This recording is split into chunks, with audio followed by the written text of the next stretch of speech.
Je voudrais à présent qu'on s'arrête sur deux poètes majeurs.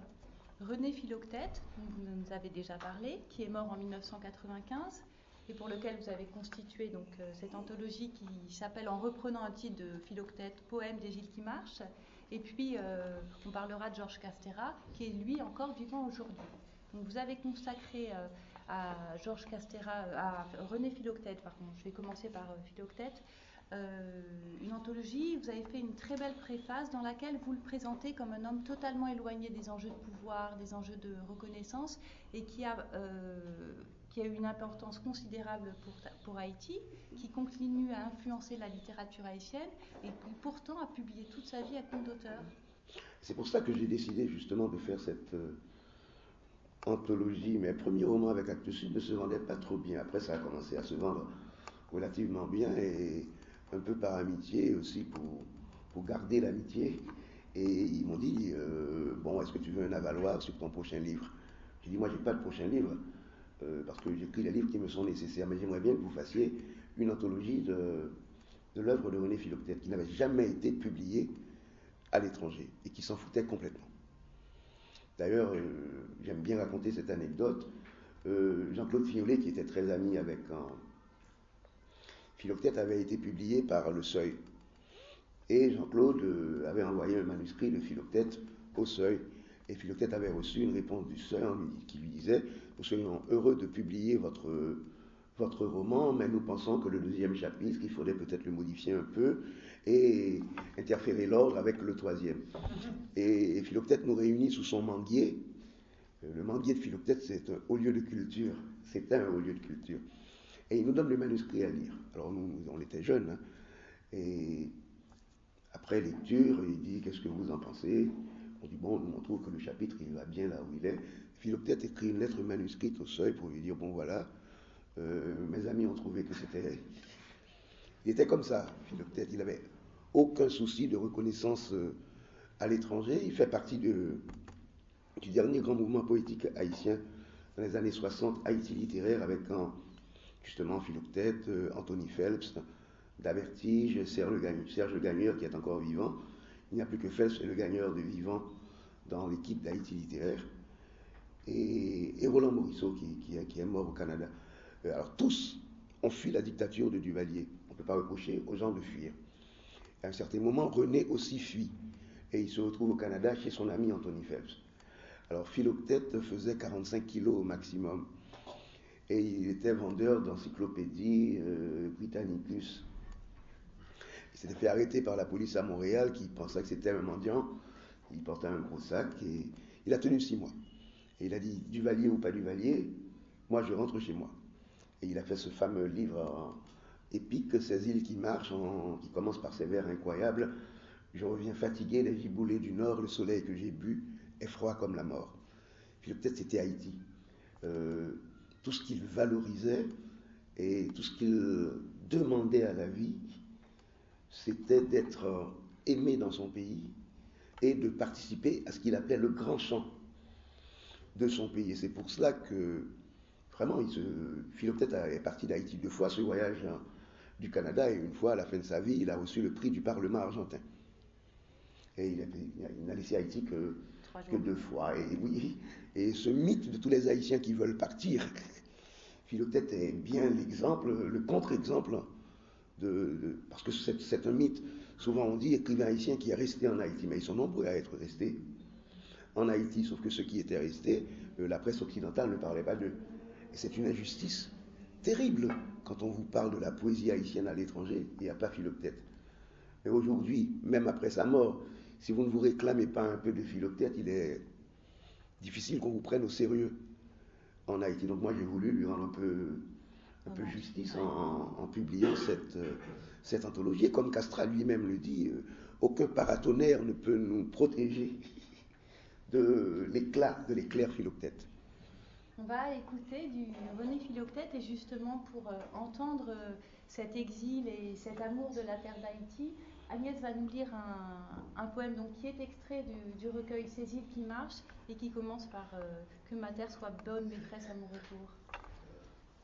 Que ma terre soit bonne maîtresse à mon retour, vers moi qu'elle vienne et m'accueille à grands cris de bannière.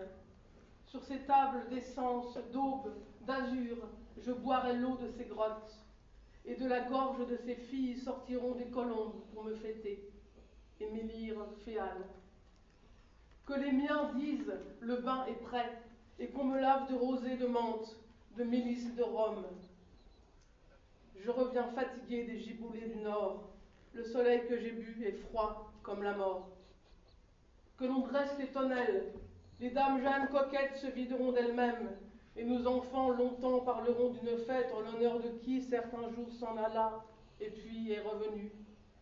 Je viens vers toi, ma terre, baigneuse échevelée, fleur des mers, chant de sève, rêveuse d'épopées, de croyances éblouies. Terre de ma terre comme un grand songe et qui t'étire, étoile de terre. On a entendu cet hymne à la beauté, cette parole heureuse qui est comblée devant Haïti, devant la nature d'Haïti. Il y a aussi une parole qui est comblée devant la beauté de la femme, de l'abondance de la vie. On a toujours l'impression, quand on lit Philoctète, qu'il y a un immense espoir et que c'est cet espoir qui a continué pendant les années de dictature et qui a porté tous les Haïtiens. C'est ça. Pendant les années de dictature, il y avait pour ceux qui étaient en dehors d'Haïti un texte extrêmement important, c'est le texte de Anthony Fels. D'ailleurs, à un certain moment, c'était les meilleurs amis du monde, ce sont les créateurs du groupe Haïti littéraire. Fels était en exil et il avait publié Mon pays que voici, qui était pour les exilés haïtiens le texte qui leur rendait leur pays. On n'avait pas le droit de lire ça en Haïti sous la dictature de Duvalier. On vous trouvait en train de lire Mon pays que voici de Fels, vous alliez en prison. Donc, moi, comme je me suis retrouvé pendant quelques années à New York, puis en Haïti, donc j'ai connu un peu les deux. Et en Haïti, pour ceux qui étaient restés, pour ceux qui vivaient en Haïti, le seul champ d'espoir, c'était la poésie de Philoctète. C'était celui qui était là, qui disait, oui, on est dans la catastrophe, mais rêvons quand même d'un pays possible. Et il a représenté ça pour nous. D'autant qu'il était ouvert aux jeunes. Il avait créé une école, mais jamais dirigeant n'a été aussi poétiquement fantaisiste. Quand il y avait match, il s'arrangeait pour fermer l'école avant l'heure, parce qu'il voulait aller au match. Et je vous raconte une anecdote, si vous permettez, qui est authentique. Alors il y avait un brave type qui faisait fonction de surveillant général. Et l'école, l'heure du renvoi, c'était 7h du soir. Parce qu'il y avait double vacation, les cours du matin. Et le match Racine-Violette en Haïti, c'est une sorte de derby, c'est Paris Saint-Germain-Marseille. Et Philoctète voulait aller au match. Lui qui est responsable, c'est son école, c'est son institution. Et il dit, mais qu'est-ce que je vais faire et il sait que le cadet, c'est un brave type, mais un peu simple d'esprit. Et que fait Philoctète? Il prend son fauteuil, il prend sa table, il y a une horloge très haut placée. Il faut voir le directeur d'établissement scolaire qui monte sur la chaise, puis qui monte sur la table, qui met la chaise sur la table, qui monte sur la chaise, et il change l'heure. Et il descend, il va donner son cours, et il appelle le brave cadet, il dit, mais cadet, va donc voir quelle heure il est. Et le brave cadet, il va, il sonne le renvoi.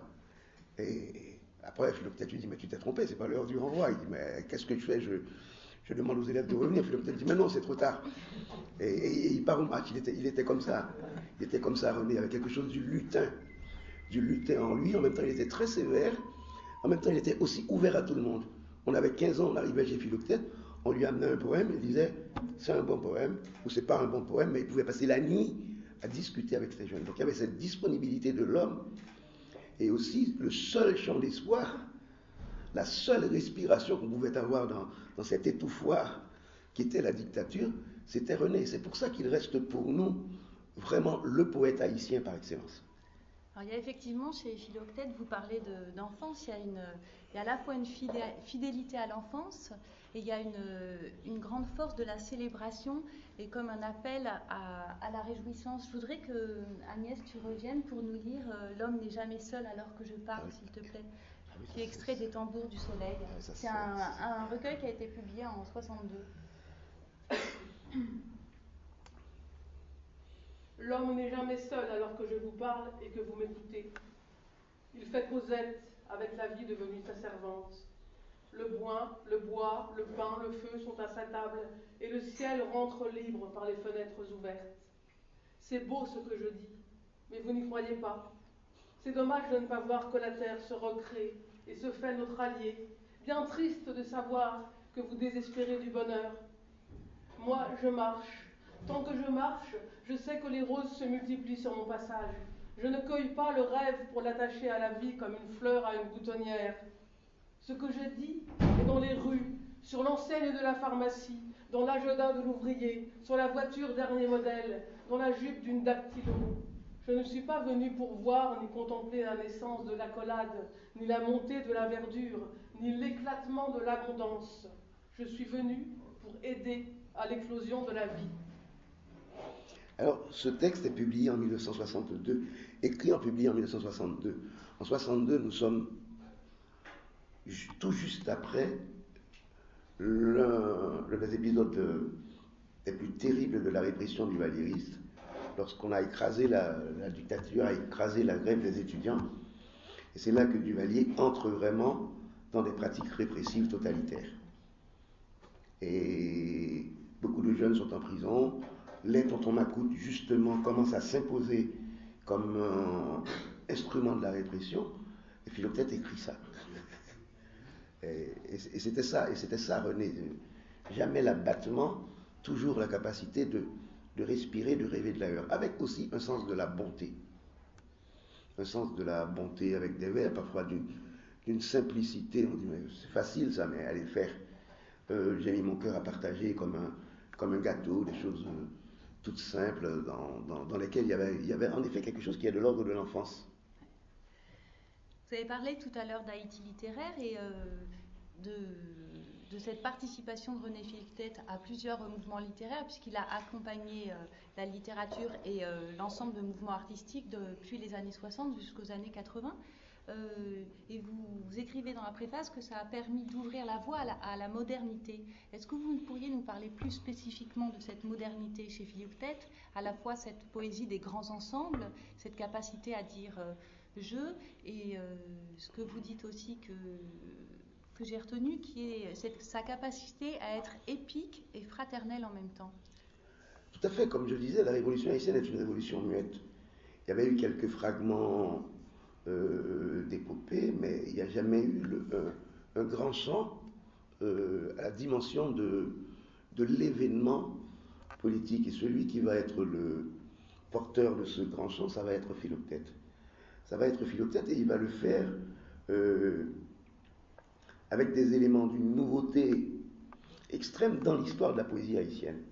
Philoctète va déjà écrire le français avec une consonance créole. Quand on lit René, tout haïtien qui lit René dit, mais attendez, il y a quelque chose qui se passe là. On dirait que c'est du créole. Et pourtant c'est du français. Il y avait une grande écoute de la culture populaire. Il y avait une grande écoute aussi, une grande connaissance de la mythologie populaire. Parce qu'il va aussi introduire des éléments de la mythologie populaire dans sa poésie. Et en le faisant, tout en bouleversant, d'un point de vue technique, le système de l'image dans la poésie haïtienne.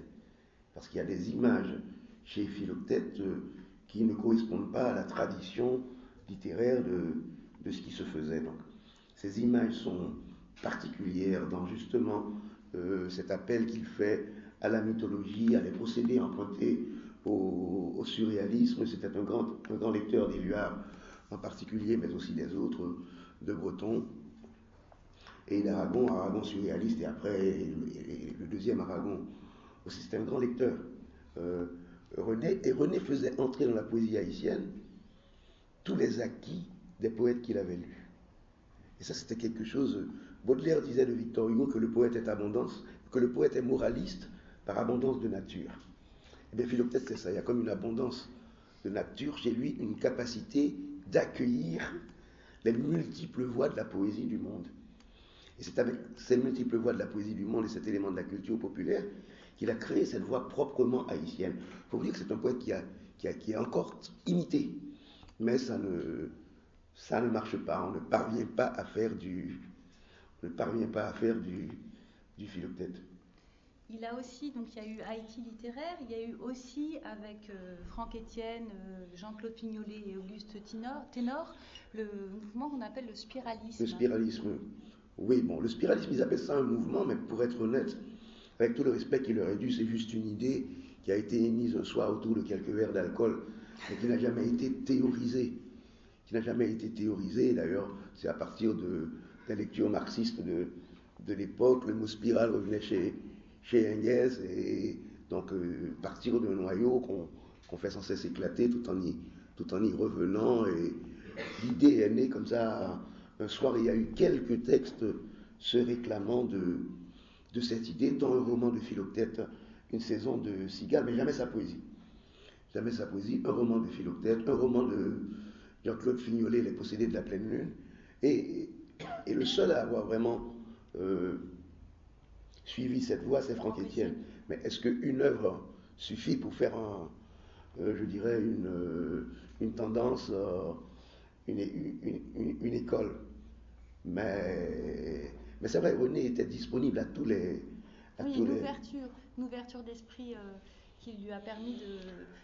Et avec une grande modestie, quand, pour combattre la dictature, on a créé l'Association des écrivains haïtiens, nous sommes au début des années 80, Philoctète est quand même la grande figure de la poésie haïtienne. Mon ami Michel Soukar, qui a mon âge, et moi, on avait publié un recueil maximum. Il y avait même des gens qui n'avaient rien publié, et Philoctète s'est arrangé pour que Soukar soit élu secrétaire général de l'association des écrivains. Il était là, mais vraiment avec la capacité de travailler comme le simple militant, en disant vous allez mieux faire ce boulot que moi. Il était là aux réunions, il participait à la vie de l'association, mais il ne demandait aucune reconnaissance de ce type. Sauf quand il se fâchait, parce qu'il arrivait parfois que des gens qui étaient de fort mauvais poètes soient reconnus à l'étranger. Parfois, il se mettait en colère quand quelqu'un arrivait de l'étranger et se faisait passer pour un grand poète. Ça l'énervait, parce que des gens comme Philoctète, Fignolet, Franck Etienne ont beaucoup souffert d'être restés en Haïti. On voyait des écrivains relativement médiocres par rapport à eux, dont l'œuvre était saluée, traduite, et le pire, c'est qu'on entendait que c'était là les représentants de la littérature haïtienne. Mais personne n'avait eu l'idée de demander aux Haïtiens qui ils auraient élus comme représentants de leur littérature. Et ça, René en a souffert. Dans votre préface, vous dites aussi que René Philoctète appelle les Haïtiens à se joindre aux autres peuples de la Caraïbe pour une destinée commune. Ça, c'est très clair, mais il n'a pas été le premier à le faire. Il faut dire que déjà au début du XXe siècle, dans le cadre de la revue indigène, il y a déjà des poètes qui font l'idée d'une grande union de la Caraïbe. On trouve déjà ça chez un poète comme Émile Roumer qui publie ses poèmes en 1927. Justement, et cette idée va rester dans la poésie haïtienne. Philoctète va la porter parce que René, il avait ça. Il prenait une idée, il en faisait un livre. Et il a fait ce texte épique, justement, Caraïbe, dans lequel il appelle justement à une fraternité des îles. Fraternité des îles de la Caraïbe. Agnès, est-ce que tu pourrais nous lire sur Philoctète ce poème Pour l'homme ?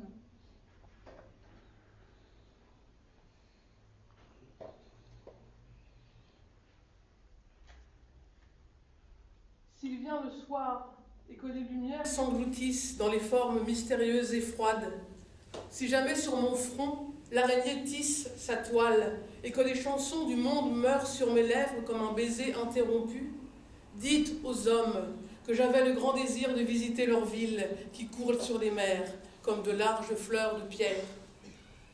Avec les mots de rien du tout, les mots du bord, ni trop malins ni trop naïfs, entre les deux ou pas du tout, les mots usés qu'on dit partout aux occasions les plus banales, toujours les mêmes et sans façon, j'ai mis mon cœur à partager comme un gâteau. S'il m'arrive de ne plus voir l'ocre des jours de mon pays, de ne plus sentir palpiter sur mes joues l'odeur humaine et forte des rues de Port-au-Prince, et si jamais je n'écris pas à suivre au bas de mon dernier poème de salut public, dites à ma terre mes amours d'elle, mes craintes, mes romances, mes chiffons d'espoir. Je prends la note simple et claire de quelqu'un qui revient de loin, dont la sacoche a ramassé la poussière des routes et qui attend qu'une voix chère l'invite à boire et à parler. Si ma poésie, d'un coup, se fige dans ma gorge comme le cri d'une bête blessée, si je ne peux compter un à un les pas de l'homme, son hiver, ses chansons, ses plaintes, son azur, et que je ne tressaille d'aise en voyant mon pays au bras des Amériques, dites aux gens d'ici, de partout, que j'avais le grand désir de confondre leurs langues, leurs terres, leurs amours, et que c'était un rêve fou, mais que c'était un rêve d'homme. C'est René, ça. Il écrivait au crayon, dans un cahier, couché. Couché sur le côté gauche. avec son crayon. Je voudrais, pour terminer sur René Philoctète, qu'on saisisse bien son engagement et la force de son engagement, et je pense sa présence aussi. Agnès va revenir nous lire le dernier poème qu'il a lu, et surtout écrit en public. C'était le 30 décembre 1994, quelques semaines après le retour en Haïti de Jean-Bertrand Aristide. Alors, c'est pas tant le retour d'Aristide. Aristide avait été élu, moi je l'ai jamais aimé, j'ai pas voté pour lui. Il avait été élu, mais il avait été renversé par un coup d'État militaire. Donc, nous étions pour qu'il revienne, mais à quel prix? Il est revenu ramené en Haïti par 20 000 soldats américains. Il est revenu au prix d'une occupation. Et Philoctète détestait l'idée de l'occupation. On est quelques mois avant la mort de René, et René vient au vendredi littéraire, on est allé le chercher, il était déjà très malade. C'est sa dernière apparition publique, et ma sœur Evelyne insiste, lui dit, il faut quand même que tu nous lises quelque chose, puisqu'on a une sorte de... ce qu'il y a de plus proche de Dieu est là. On lui dit, tu vas quand même lire quelque chose. Et il dit, j'ai rien, et il prend une serviette en papier, avec un crayon, et il écrit ce poème, en disant, il m'appelait Lionel, il dit, Lionel, je suis né sous l'occupation, je vais mourir sous l'occupation. Ça a été sa dernière intervention en public, portée par le poète Jean Coulange et par son ami Franck Etienne, qui l'ont conduit jusqu'au podium, et il y avait cette douleur-là. Alors, hélas, il serait mort 2 fois, parce qu'on est encore sous occupation en Haïti. Qui donc ira jeter les fleurs au Pont Rouge, à Vertières, au Champ de Mars? Les offrandes coulées dans la honte blessent. Les yeux ne portent pas le printemps si la nuit n'annonce l'aurore prévue. Tant de bruits arrimés sur nos têtes, le ciel se rétrécit, tant de jeux sévères dans nos rues. Les enfants vieillissent. Moi, je maudis le manège qui sabre, qui sourit, qui bénit et qui tue. Qui donc, l'opprobre au front, ose jeter des fleurs à Vertières, au Pont Rouge? Les dieux habitent des vertiges où n'entrent pas les flétrissures. C'est le poète de notre dignité. Maintenant, je voudrais qu'on parle ensemble, Lionel, de Georges Castera, qui est lui aussi un poète.